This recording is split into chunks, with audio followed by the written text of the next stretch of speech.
वो बड़े छोटों का भेद ही भूल जाए, वो मान मर्यादा ही भूल जाए, वो भूल जाए कि मैं भारतीय नारी हूं। ध्यान रखना, सुविधाएं दो, इतना मत देना कि कल तुम्हारे लिए उसका प्यार दुखदाई बन जाए। ध्यान रखिए, उस पिता ने, सेठ ने बहुत प्यार किया अपनी बच्ची को, इतना प्यार कि वो लाड़ लाड़ में लड़ंका हो गई। एक बात ध्यान रखना, लड़ंका बहू से घर नहीं चलता, लड़ंका नहीं प्रियंका चाहिए। ध्यान रखिए, विचार करिए, लड़ंका नहीं चाहिए, लड़ने वाली नहीं चाहिए, जो खुशियां बांट सके ऐसी बेटी अपनी बना करके तैयार करो। उसने, सेठ ने बहुत प्यार किया, जिद्दी हो गई, 8-8 बजे सोकर उठती, कोई कुछ कहता तो 1000 जवाब देती, झल्लाहट लगती, झुंझला के बात करती। एक बात याद रखना बेटियों, ये तुम्हारा झुंझलाना, ये तुम्हारा गुस्सा होना, ये तुम्हारा खींचना माँ बाप तो बर्दाश्त कर लेंगे, लेकिन ससुराल बर्दाश्त करने वाली नहीं है। ध्यान रखना, माँ बाप तो जवाब सुन लेंगे, लेकिन जब विवाह करके ससुराल जाओगी तो तुम्हारी कमियों को पीहर में तो बर्दाश्त किया जा सकता है, लेकिन तुम्हारे गलत स्वभाव को ससुराल में बर्दाश्त नहीं किया जा सकता है। ध्यान रखिए, बहुत संभल के जीना है अपनी जिंदगी को। अहंकारी हो गई लड़की, घमंडी हो गई लड़की, मां समझाती कि देखो तुम्हें करते क्या हो, कितनी अकड़ में जीने लगी है, कितना ईगो हो गया है इसको, फटफट जवाब देती है। पिता ने कहा बच्ची है, ठीक हो जाएगी। ना बाबा, बच्ची समझ के मत छोड़िए, आपका ये प्यार, आपकी ये ढेल उस बच्ची का जीवन भर। मैं विचार करता हूं, आपसे बात करता हूं, एक निवेदन करता हूं बड़ी विनम्रता के साथ कि आज बच्ची की हर डिमांड पूरी करके आप थोड़ी देर को तो खुश हो जाओगे, लेकिन ये आदत यदि बच्ची को लग गई तो जिंदगी भर तुम्हें आंसू बहाना पड़ेंगे। ध्यान रखिए, लड़की को पालना किसी संत की साधना से कम तपस्या नहीं हुआ करती है। मान्यवर बड़ी हो गई, पिता ने कहा कि अब ये बड़ी हो गई है, और जब बड़ी हो जाए तो माँ बाप को एक ही चिंता रहती है कि मेरी बच्ची का घर बस जाए, मेरी बेटी के हाथ पीले हो जाएं, तो हम इस जिम्मेदारी से मुक्त हो जाएं। शादी कर दी पिता ने एक अच्छे घर में, शादी हो गई, विवाह हो गया, चली गई ससुराल।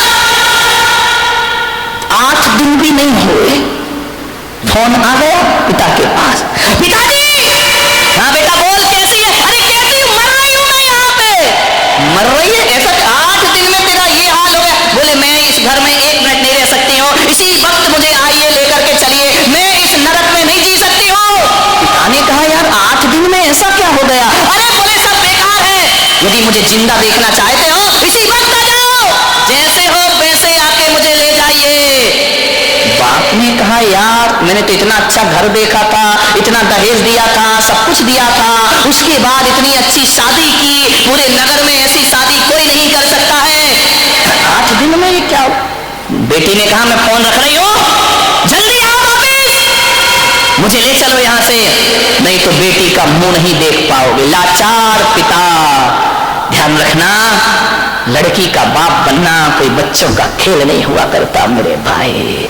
लाचार था वो पिता, क्या करता है? एक तरफ तो बच्ची का प्रेम है, 8 दिन हुए चला गया ससुराल में लड़की की। जैसे ही गया किसी ने जय जिनेन्द्र भी नहीं किया, किसी ने राम राम भी नहीं की, किसी ने इतना भी नहीं कहा कि समधी जी आइए पधारिए। लड़की के ससुर अपनी जगह चले गए, दामाद बाजू से निकल गया, देवर ने कुछ नहीं बोला। उसने देखा यार 8 दिन की शादी में ये शमशानी माहौल है यहाँ का, किसी ने कुछ नहीं बोला। घर में गया, बेटी के पास कमरे में। एक बात याद रखना, एक बेटी के गलत व्यवहार से तुम्हारी ही ससुराल में तुम्हारे माँ बाप का अपमान हुआ करता है, ध्यान रखिए। और यदि व्यवहार अच्छा रखती तो 4 लोग उनके स्वागत में खड़े रहते, कहते कि धन्य हो आपने ऐसी पुत्री को जन्म दिया है। ध्यान रखिए, कोई नहीं बोला उससे।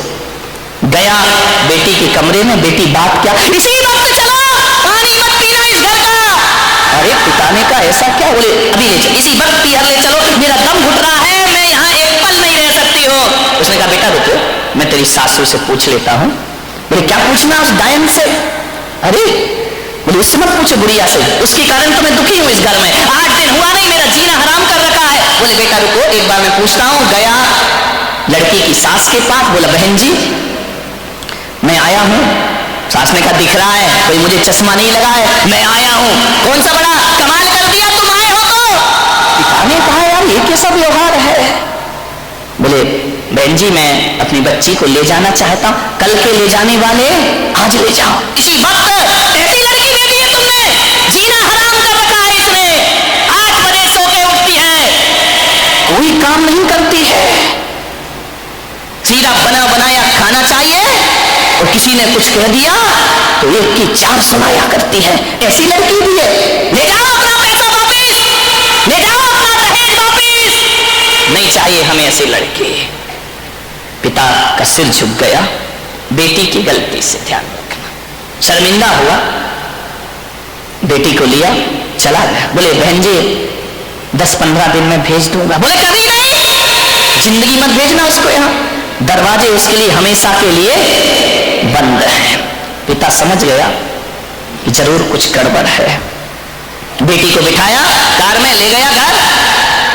रास्ते में पिता ने पूछा कि बेटी एक बात बता, ये माहौल कैसे निर्मित हो गया? बोले पिताजी कहां पटक दिया तुमने मुझे, ले जा करके, इससे अच्छा तो कुमारी रह लेती तो अच्छा था। बोले बेटा एक बात बताओ, देखो चिंता मत करो, मैं हूं ना, सब सही हो जाएगा, एक बात बताओ तुम्हारी ससुराल कैसी है? बोले देखी नहीं है क्या, एकदम नरक, ससुराल नरक। बोले बेटा एक बात बताओ तुम्हारी सास कैसी है? बोले डायन, सास डायन, चुड़ैल। अच्छा ससुर कैसे हैं? ससुर राक्षस पूरे। अरे बाप रे, ससुर राक्षस, सास डायन। बोले बेटा अच्छा एक बात बता, जेठ कैसे? बोले धूर्त, नंबर 1 का मूर्ख। अरे बोले देवर कैसा है? बोले आवारा बदमाश, यहाँ वहां घूमते रहता है। अच्छा तो बेटी एक बात बता, ननंद कैसी है? बोले नंबर 1 की चुगली करने वाली चुगलखोर, उसके जैसी लड़की मैंने जिंदगी में नहीं देखी। तो बोले बेटा एक बात बता, तेरा पति कैसा है? बोले साक्षात यमराज, पति यमराज, ससुर राक्षस, सास डायन, देवर आवारा, जेठ मूर्ख, ननंद चुगलखोर। बोले एक बात और बता दे बेटा, तेरे पड़ोसी कैसे हैं? बोले LLB। बोले LLB? बोले लुच्चे लफंगे बदमाश, LLB तो यही होता है। बोले लुच्चे लफंगे बदमाश।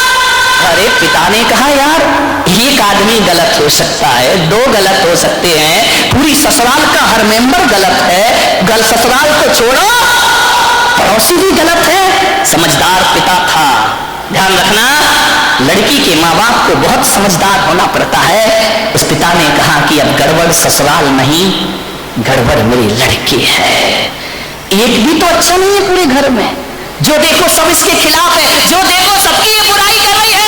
बोले बेटा चिल्ला, बोले पिताजी अब मैं कभी नहीं जाऊंगी। बोले मत जाना, तेरे बाप का घर है, आराम से रहना। बेटी अपने यहाँ किसी चीज की कमी नहीं, ले गया पीहर में।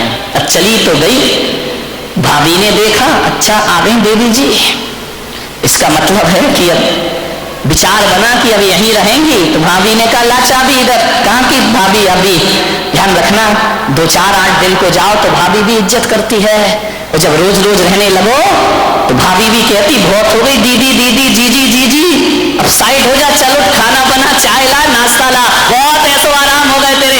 उसने कहा यार भाभी तुम तो मुझे इतना प्यार करती थी। अरे बोले करती थी प्यार, तरीके से रहे तो प्यार करे, अब तू ससुराल छोड़ के आ गई, यही रहेगी क्या, हमारी छाती पे दाल डलेगी। अरे उसने कहा यार भाभी का तो नेचर बदल गया, ज्यादा लड़की पीहर में रहेगी इज्जत खराब हो जाएगी मेरे भाई। ध्यान रखना लड़की की शान पीहर से डोली उठना है और ससुराल से अर्थी उठना, ये लड़की की शान हुआ करती है, ये लड़की का जीवन हुआ करता है। भाभी का व्यवहार, मंदिर गई 1 दिन 2 दिन 5 दिन 2 महीने हो गए, अब तो मंदिर वालों को परेशानी हो गई, पूछने लगे क्यों लेने नहीं आ रहे क्या? अब तेल जले तेली का, दिल जले मसालची का। बाप के यहाँ रह रही है, पड़ोसी का पेट दुख रहा है, जो भी सहेली मिलती, क्यों कहाँ घूम रही, जीजा जी नहीं आए क्या? अरे उसने कहा सत्यानाश हो वो जीजा का, न मुझे ससुराल में रहने दे रहा है, न पीहर में रहने दे रहा है। जहां जाए, शादी में जाए, पार्टी में जाए, कहीं भी जाए, हर कोई पूछे क्यों लेने नहीं आ रहे, छोड़ दिया क्या? अरे उसने कहा यहाँ जीना तो और भी, मेहमान पूछे, रिश्तेदार पूछे, जो देखो वो टोके, ससुराल नहीं जाती है, 3 महीने हो गए, झगड़ा चल रहा है क्या, कुछ अनबन है क्या? अरे उसने कहा मैं तो मर गई, वहां से गई, हम आसमान से गिरी और खजूर पे। ध्यान रखना, ये मोहल्ले वाले नहीं जीने देते हैं, ध्यान रखना, इनको बड़ी परेशानी हो जाती है, क्यों नहीं जा रही? अब मंदिरों में एक ही चर्चा, फलाने सेठ की लड़की ससुराल नहीं जा रही है, लगता है कि छोड़ दिया है, लगता है कि तलाक की तैयारी है। अरे हमें तो मालूम था ये ऐसा ही है, ये कहीं भी रहने वाली। अरे उसने कहा ये तो मेरा जीना हराम हो गया, 3 महीने में पूरे मोहल्ले ने उपद्रव मचा दिया। बोले सेठ जी ये लड़की जाती नहीं है क्या? अब सेठ क्या बोले?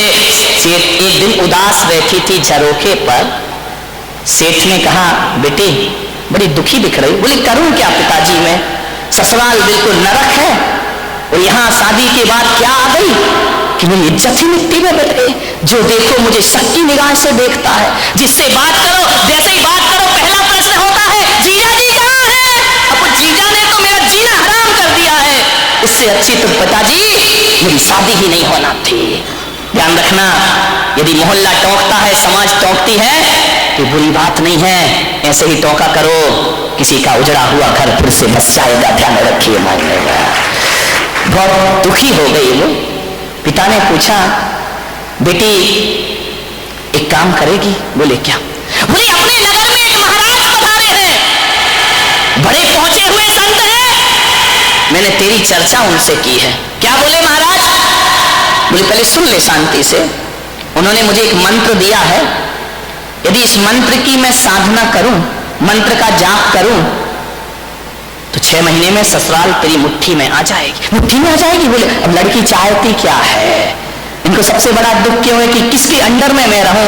ये तो ये चाहते कि जाते साथ मेरा राज्य हो जाए, मैं महारानी बन जाऊं, सब लोग मेरे इशारे पर काम करे। इनको राजपाट चाहिए और कुछ नहीं चाहिए। ध्यान रखना, बहू को चाहिए घर की चाबी, घर की मालकियत। वो किसी के अनुशासन में रहना नहीं चाहती है, लोगों को अनुशासन में रखना चाहती है। पिता ने कहा बेटा 6 महीने में तेरी ससुराल का पूरा वातावरण बदल जाए तो तू ससुराल जाना चाहेगी? उसने कहा पिताजी क्यों नहीं जाना चाहूंगी। अब अकल आ गई उसको ठिकाने, ज्यादा बहू गड़बड़ करे ना तो 1 साल छोड़ दिया करो, अपने आप आएगी लौट के वापस। ध्यान रखना, अब अकल आ गई उसको कि क्या करूं। बोले हाँ पिताजी जा सकती हूं मैं। बोले सब तेरी मुट्ठी में होगा। बोले सब होगा? बोले हाँ। तो बोले मैं जा सकती हूँ पिताजी। पति? बोले वो तेरे आगे पीछे घूमेगा। सास? अरे तेरे पैर छुएगी वो। सास पैर छुएगी? बोले हाँ।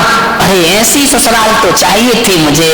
बोले मैं, महाराज ने क्या कहा? बोले महाराज ने ये कहा कि मंत्र। बोले पिताजी देखो ये मंत्र मुझसे नहीं होगा, ये कठिन काम है। बोले एक काम कर, महाराज ने ये कहा है कि मंत्र तो मैं जप लूंगा, साधना तू कर लेना।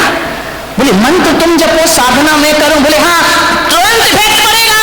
तो बोले पिताजी मुझे क्या साधना करना है? बोले साधना तुझे इतनी करना है कि 6 महीने किसी को जवाब मत देना, किसी को भी कोई कुछ भी बोल दे, 6 महीने जवाब मत देना, और 6 महीने किसी से अकड़ना मत, झुक करके जीना, ईमानदारी से काम करना।